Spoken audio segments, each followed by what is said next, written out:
Weeks after his release from prison, Venezuelan peasant leader Carlos Alberto Azuaje is back protesting on the streets. He joined families of political prisoners in Caracas on Saturday to demand their release.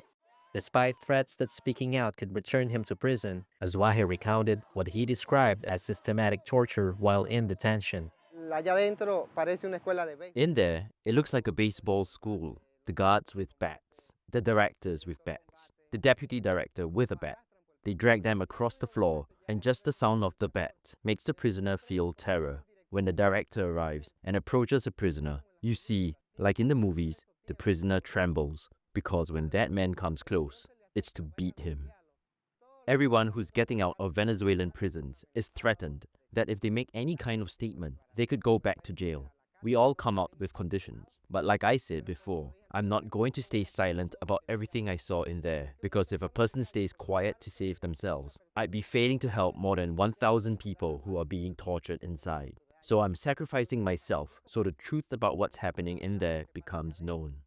Accused of conspiracy charges, Azuaje was arrested in December 2024.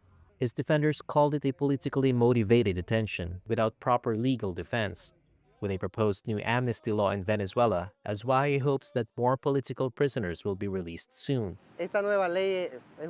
This new law is a huge hope for everyone, because this law will result in the release of the more than 1,000 political prisoners who remain. So we be working for the others. And they'll say, well, there are people who committed crimes, who did this. But almost all of them had their right to defense violated. They weren't allowed private lawyers, and all that means that people, even if guilty, have a right to their freedom. The Venezuelan government has always denied holding political prisoners.